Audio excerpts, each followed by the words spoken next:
Hello and welcome to a review of the 1999 LEGO Star Wars set, the Droid Fighter. This is a set that has no minifigures. It is not a mini set though, which is pretty strange and part of the reason I find it so fascinating. Now, LEGO Star Wars nowadays is mostly sold on characters, minifigures. Almost every set has an exclusive minifigure, if not multiple. And that's really because that's what LEGO Star Wars fans want. But in this first wave, they experimented with a set that has no minifigures, but also isn't like too small. It's not like a miniature sized. It is just a droid fighter. And because of that, the set is often maligned. Also, for whatever reason, people seem to dislike this design, and I don't really see why. To me, this design is beautiful. I think it feels like it's carved out of wood, much like the original land speeder. And I also adore the brown and cream, the tan.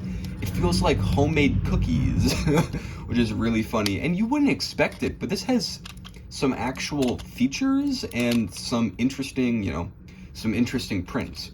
First is this print, which is completely exclusive to this set. And a set this small would not have a print nowadays at all. And honestly, I prefer this over a minifigure, Just like, because this, to me, this is more, it's more underground, it's more versatile. And what minifigure would this even come with? A droid? I don't care about droids. I care about the droid fighter. And as you can see, it's hinged, so it can stand, and it can stand like that. But the way that the manual recommends you do it is by opening up the legs like this physically, which reveals under this little wiring, which I think is really cute. And also recommends that you pop off the head, which you can also do. Again, exposing another little print, which is so cute that these are hidden. But even when they're not hidden, it looks, the cohesion between these plates looks fantastic. And then you put that on here, and there you have him in his walking form. And this isn't perfect, especially when you look at it from the back. It looks a little bit strange. But I don't know, I love that sort of transformability, even if it comes with a few extra steps. Because, it's almost like a little trick. It's like, it's less flashy, but more hands-on. And I'm fine with that, that's cool. I just love the form of this thing. Like, oh my god, it looks like a cookie. It reminds me of home-baked cookies. And who doesn't love home-baked cookies? It's got some lights in the back. This color scheme, like all the colors are placed in just the perfect place. They're all so well placed. Like look at that, like look at this layer, the way it meshes into there, the way the cream kind of blocks itself off right there. These big pieces, oh my god, I love big pieces a lot. The old brown, man, it's just so home. It feels very authentic and home-like. I love this thing. And I had the honor of being able to, that sounds so nerdy, and I had the pleasure of being able to build this sealed. So we have all the packaged inserts. There's not much else to say about the model. I think it's beautiful. I love it. I tried to build the alternate build here. I guess we can go into the box. The pictures they use for these are just so nice.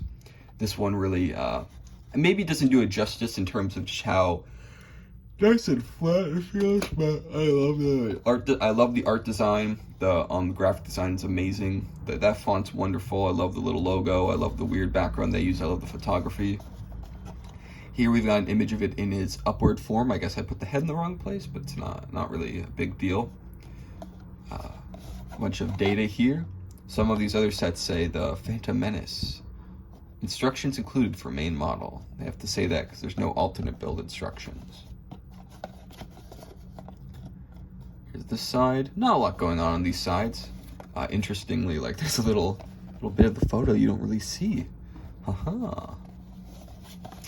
Yeah, all the sides except for the front and back don't really have much.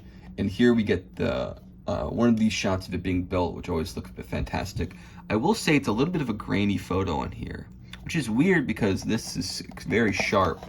This is pretty sharp, but this photo could have been a little bit better printed on there. But you do see the alternate build, which looks so fun.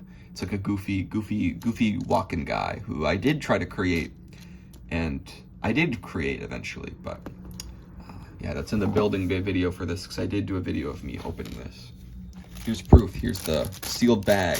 These bags are creepy. I don't like the with the breathing tubes. They just feel like the worst texture. Can I have a look at the instructions? They're pretty large for such a small set. They came in the package folded like this, which is why it's like this, and it's kind of deformed, a bit unfortunate. They could have made this smaller, but you know, it makes the set feel more substantial in its large instructions, at least to me. You see the background, and once again, the graphic design is top notch. All of the pieces look so clear and bold here. The work is beautiful. It was very easy to follow. It was a fun build. I really enjoyed it. It was super satisfying to put together. The pieces had a real click. I love working with the blocky pieces. The blockier, the better, in my opinion. There it shows off the transforming feature in this interesting graphic, you know, where it's got like a bit of a circle design, but it's a little bit out of the way, kind of subliminal, and the phases in between are half opaque. In the back, we get the same image as the back of the box, but in way higher quality. You get to see all the beautiful details and the wonderful lighting, and we get to see the alternate build, who is a teddy bear-like creature. But that's not all.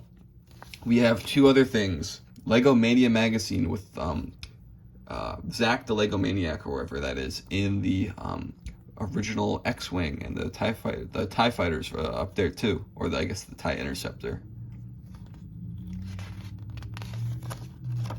We open it up. Oh, dude, that looks so good! And there's instructions in here, of all places? Oh my god. I've got to get me some Lego Mania magazine. That looks so fun. Oh my god, that's so fun. I really want some of these old Lego magazines.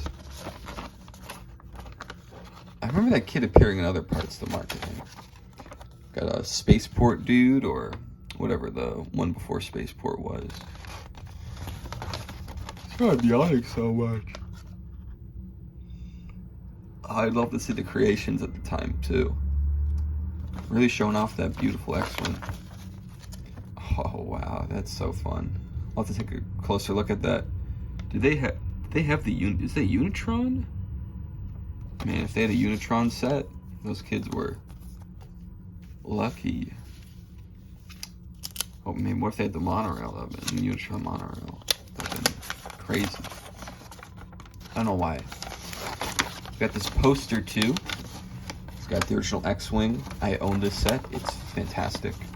I also would like to get the Y-Wing and TIE Fighter at some point. Also very cool. Them all in this image is so fun. Land Speeder. I don't have the minifigures, but I have the set, and it's quite good.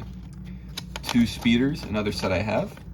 One of my goals is to get every Lego Star Wars set, every regular Lego Star Wars set that was made from 1999 to 2001 within reason. I don't think I'm gonna get one of those junkyard, because that set's extremely expensive.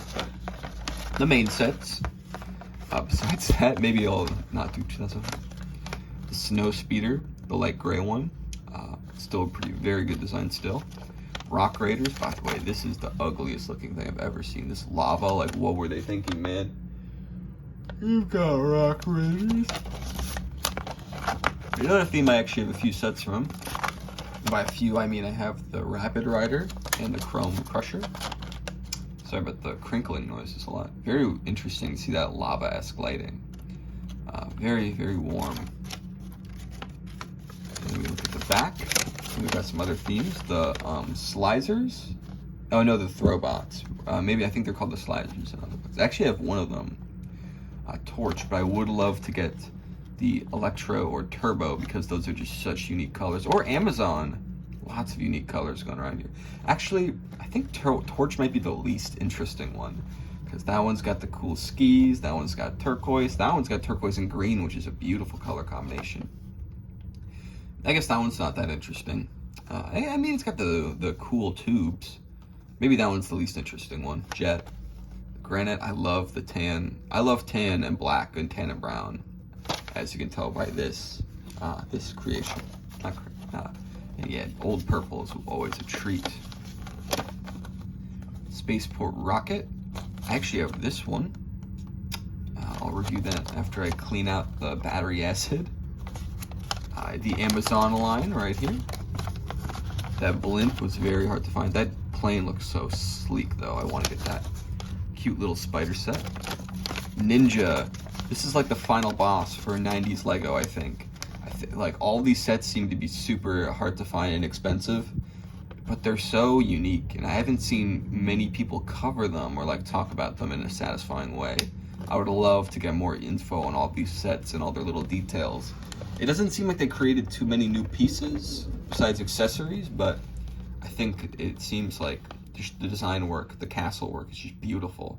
Kind of working off of the fantasy element of Fright Nights a little bit, the supercharged design. And then City Center, or Town Junior as some call it. Yeah. And that's the poster. I got a lot out of it. I feel like I got a lot of fun out of this little set.